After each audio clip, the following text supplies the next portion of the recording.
So, God told you to write a book. Now what?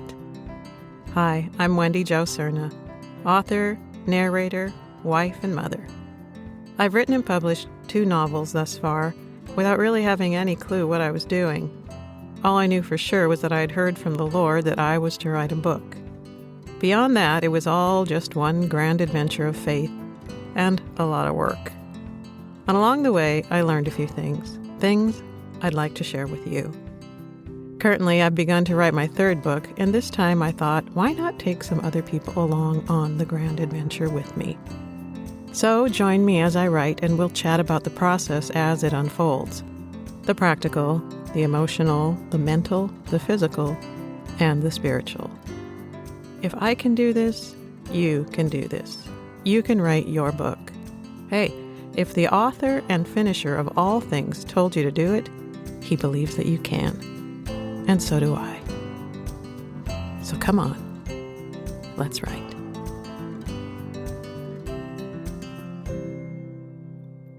Hello, authors, and welcome back to the 2nd episode of So God Told You to Write a Book. Now what? I'm Wendy Jo Cerna, your hostess, and today I'd like to talk about the beginnings. A very good place to start, as Maria von Trapp would sing. Actually, we're going to start maybe a little even before the beginnings. We're going to talk a little bit about the spiritual aspect, the emotional aspect, and we're going to get to some practical things too. So I wanted to start today with, it's actually a paragraph it's the prologue of my 2nd book, The Agreements. The premise is, what if we have seen the scroll of our lives prior to arriving on the planet, and we've read it all, the good, the bad, and the ugly, and the wonderful, and all the in-between, and we've agreed to it.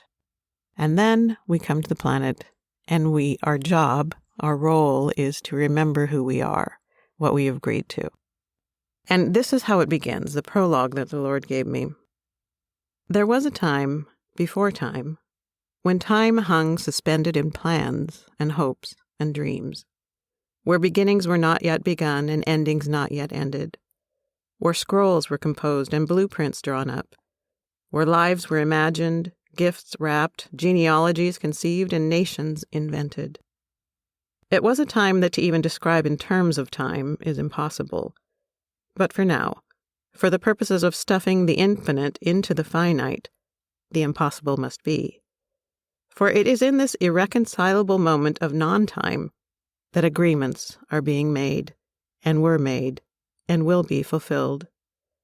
Agreements unfathomably complex and fearfully deep, that were entered into willingly, with no guarantee save one, that love will prevail. So the part about that I want to talk about today is that moment before you start writing. Those maybe days or decades like me before I wrote my first book.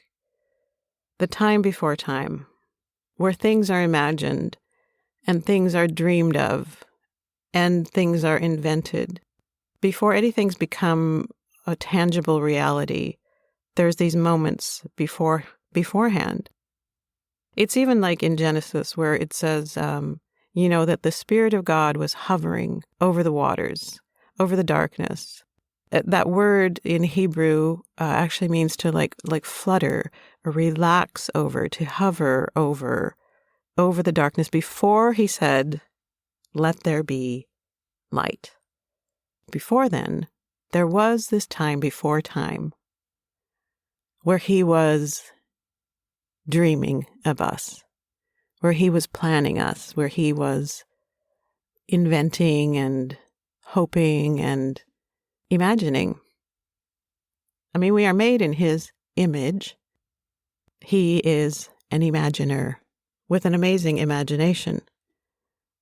One day we were at the aquarium down in Monterey, California. And they have an amazing, beautiful aquarium. If you ever get a chance to go, you should go because it's great to just blow your mind. The things that God has in the ocean that we don't see on a daily basis, but that are under the water. We went past the jellyfish exhibit. They have quite an extensive one there. That will, make you wonder, what were you thinking, God? Amazing, huge, jellyfish that float and flutter and floral, and then these tiny little ones, I don't know, an inch or so long, that have inside of them neon-like lights that bubble up and go, well, like the original neon signage, little jellyfish. Amazing. Or I like to look at pictures that are sent back from the Hubble telescope. That's galaxies and stars, groups, and things that we haven't seen with our naked eye before that are now available to us.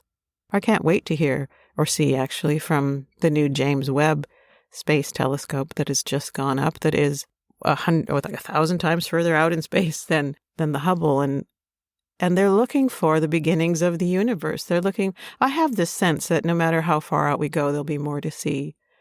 And I don't know if it's already there, or if God just waits for us to invent the technology to see further, and then he sprinkles out a few more billions of galaxies. I don't know. But I always know there's more.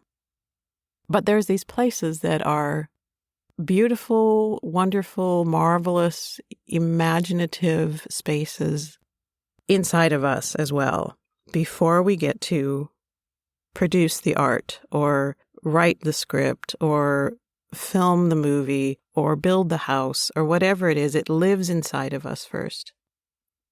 So I had a lot of years of pre-book, pre-writing, in which there were a lot of things sort of fluttering around.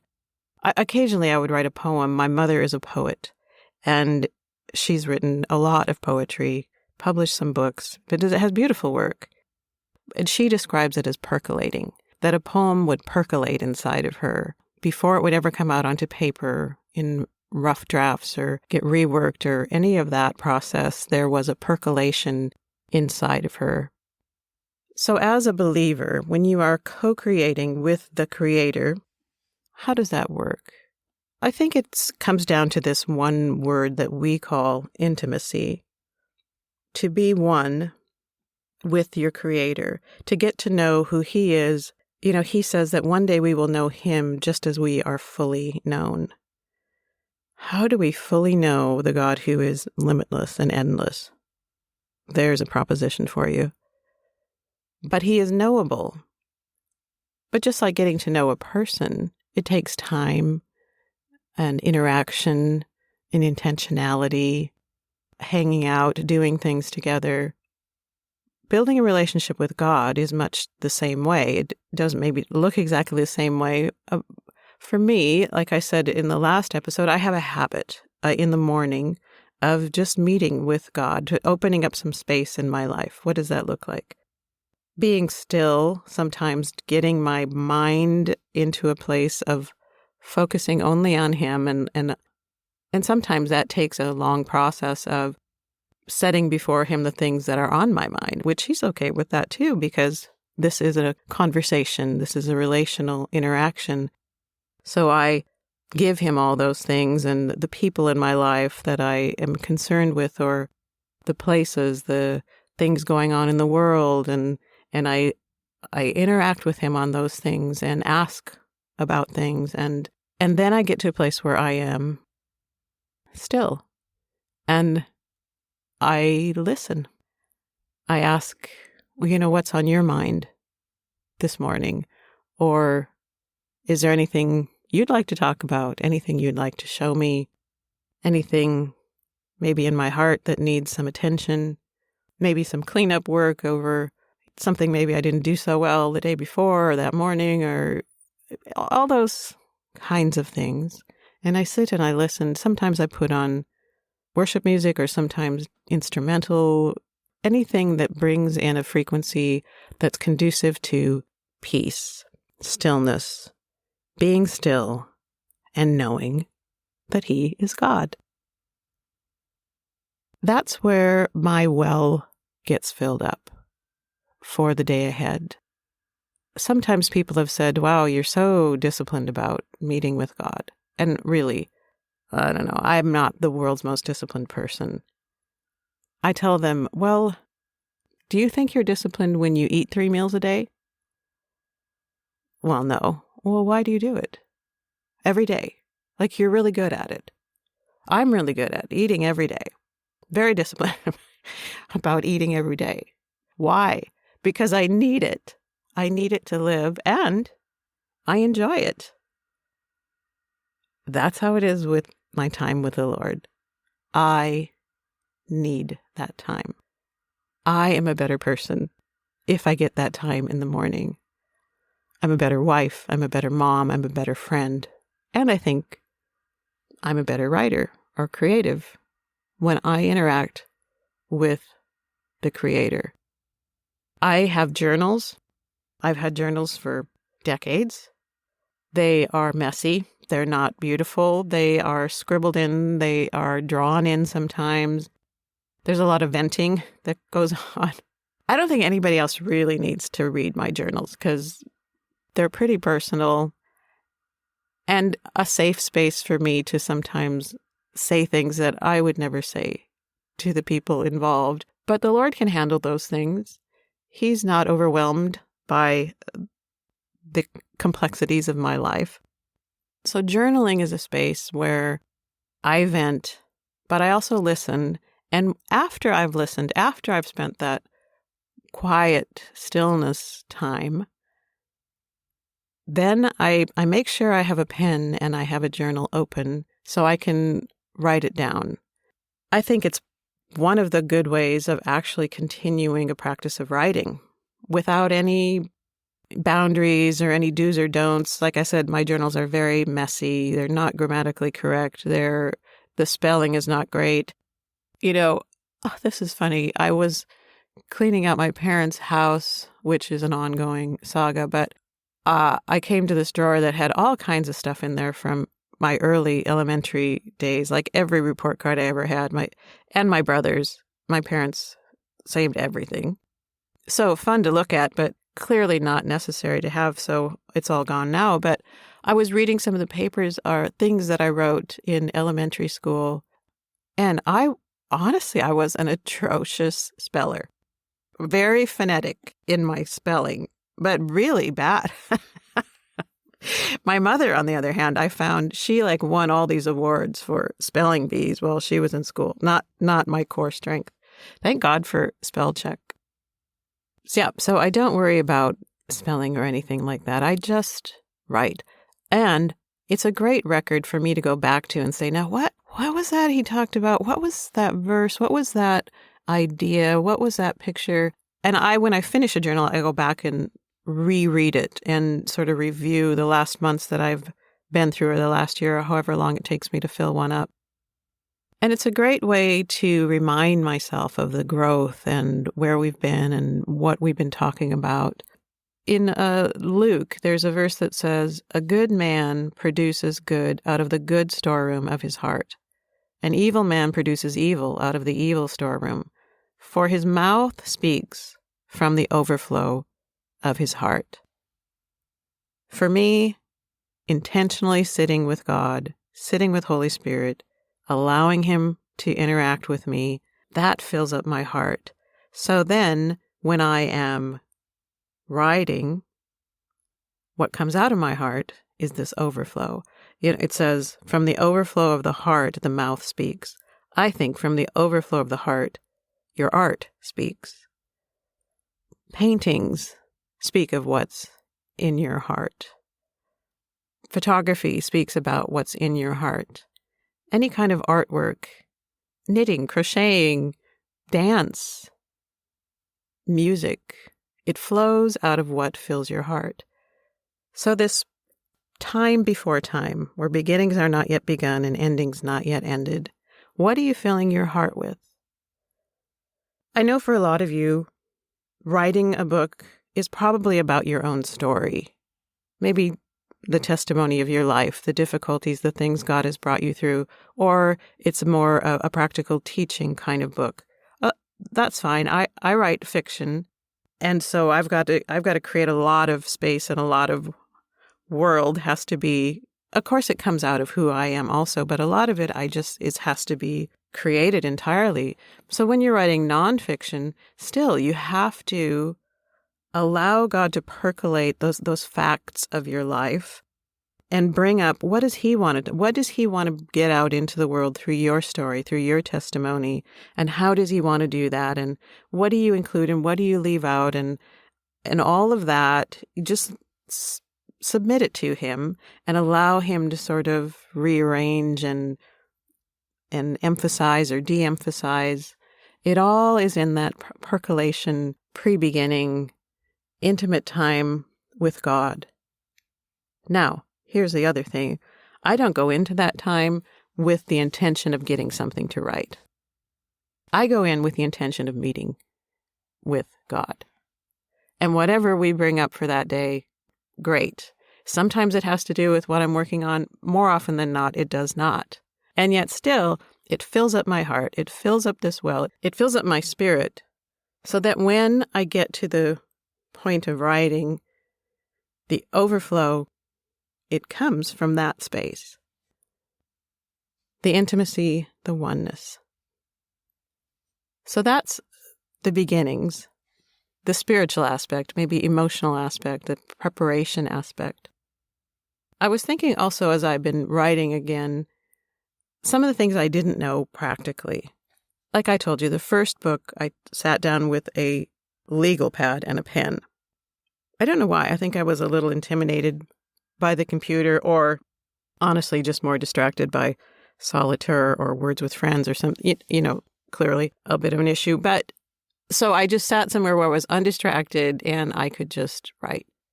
Worked great for the first draft of the first book. But when it came to having to rewrite and edit, it needed to get onto the computer. It needed to be transcribed. So I just write on a Word doc. I set up my margins, just a simple 1-inch margins all the way around. I do single line spacing with a 1/2-inch indent on the first line. I set up all that stuff so when just one time through, so then when I'm writing, I don't have to think about it. And I put it in a font. I put it in a 12-point font, which is easy for me to read and pretty much the standard of when you're submitting a manuscript, a 12-point font. And then on what I like about working on the Word doc too is, at the top where it has this little prompt, how can I help you? I type in the word navigation. And if you hit on the navigation button to the left-hand side of your document, you will have a space that will look like a table of content. What you need to then intentionally do is put your chapter headings in. Now, I could go through a whole how-to of that. I just went to YouTube. The University of YouTube is where I found out a lot of this information. Go on there and look about how do I set up chapter headings on a Word doc. And then have your navigation on the left-hand side set up so that when you come back to write, you can see what you've done. And when you want to go check on something, you just click on that, whatever, chapter 3 or chapter 15 or whatever, and you immediately can go there. And if you need to rearrange things, you just drag and drop, and your whole chapter is moved for you. It's miraculous. So much easier than scratching out paragraphs on a yellow legal pad. Those are the things that I set up in the beginning. I don't worry about headers and footers and page numbers and all that at the very beginning. I just get a simple standard format going for my manuscript. Another thing that I pay attention to is word count. That you will see on the bottom left-hand corner of your Word doc. Every word you type in gets counted for you. For a fiction book, the standard for the industry of like a first-time novel is anywhere from 85,000 to 100,000 words. Is not anything less than that and not much more than that for a first-time novel. Now, you'll see some of the big novelists, they do way more than that, but they don't do less than that because otherwise you wind up with a novelette or something like that. So And a first draft, you are going to go back and rewrite her and do all that. So some of that is all subject to change, but it gives you an idea of where you're at in your process. Right now, I have about 50,000 words on this third book that I'm working on, and I've got a bunch of chapters on the side, and so I get to see my progress. Now, if you're doing nonfiction, I believe it's a much lesser word count. I think it's between right around 75,000 is about what they're looking for in a nonfiction. Anything less than 40,000 is not even considered a book, a pamphlet, a workbook, or something like that. Yes, there's all different things, but when people are picking up a nonfiction book, they're looking for something. The feel of it even it's right around 70 to 85,000 word count is what is just the standard length that people are looking for. So those are just some very practical beginning things I didn't know when I was starting out on this journey that have been helpful for me the second time around and the third time around to give myself some measurement in the beginnings of things. So there you go. That's our second episode of So God Told You to Write a Book. Now what? I hope you enjoyed it. I sure appreciate you. Blessings and peace. Shalom.